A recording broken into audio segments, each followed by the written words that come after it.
नमस्ते। आज हम कुछ बहुत ही इंटरेस्टिंग बात करने वाले हैं रावण के बारे में। लेकिन रामायण वाले विलेन की बात नहीं हो रही है जिसने सीता माता को किडनैप किया था। मैं बात कर रहा हूं उस रावण की जो हम सबके अंदर रहता है।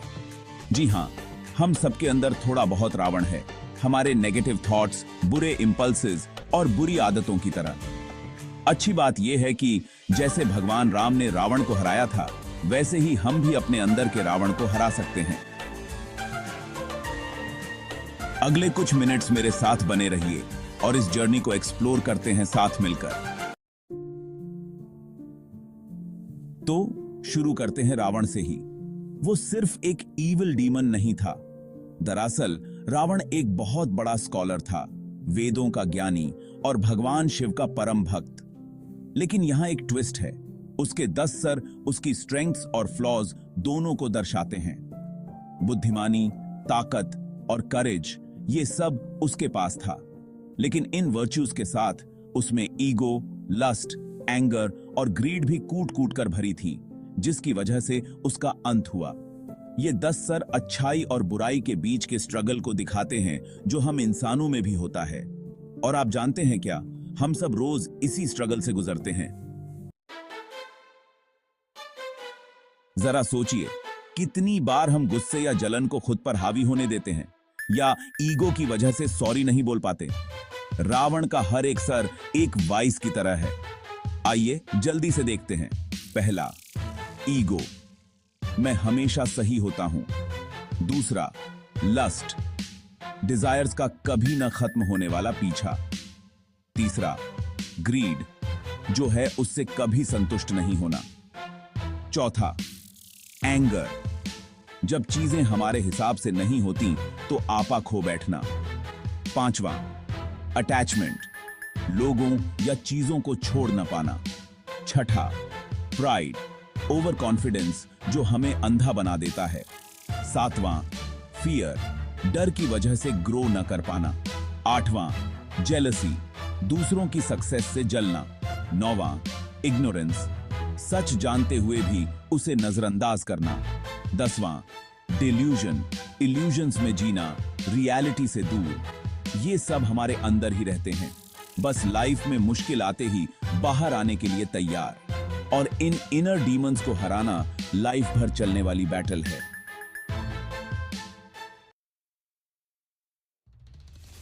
यहीं पर दशहरा का मैसेज आता है। रावण के पुतले का जलना सिर्फ एक फेस्टिवल नहीं है, बल्कि ये हमें अपने अंदर के रावण को जलाने की याद दिलाता है। जैसे भगवान राम को तब तक लड़ते रहना पड़ा जब तक रावण के सारे सर नष्ट नहीं हो गए, हमें भी खुद पर काम करते रहना होगा, क्योंकि ये वाइसेस चुपके से वापस आ जाते हैं। और एक इंटरेस्टिंग बात, असली जीत इन इमोशंस को दबाने में नहीं, बल्कि उन्हें बदलने में है। जैसे ईगो को सेल्फ अवेयरनेस में बदला जा सकता है। गुस्से को अगर कंट्रोल किया जाए तो करेज में बदला जा सकता है। लस्ट को क्रिएटिव कामों में लगाया जा सकता है। इस तरह हम अपने अंदर के रावण की एनर्जी को अच्छे कामों में लगा सकते हैं। अब आप पूछेंगे कि ये कैसे करें, इन वाइसेस को कैसे हराएं। पहला, मेडिटेशन। इससे हमें अपने थॉट्स के प्रति अवेयरनेस बढ़ाने में मदद मिलती है। जब हम बिना जजमेंट के उन्हें ऑब्जर्व करते हैं तो हम उन्हें कंट्रोल करना शुरू कर देते हैं। दूसरा, सेल्फ रिफ्लेक्शन।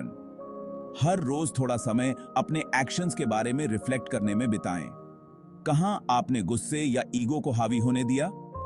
तीसरा, ग्रैटिट्यूड, जो आपके पास है उसके लिए ग्रेटफुल रहकर ह्यूमिलिटी लाएं। जब आप रोज ग्रैटिट्यूड प्रैक्टिस करते हैं तो ईगो का बढ़ना मुश्किल हो जाता है।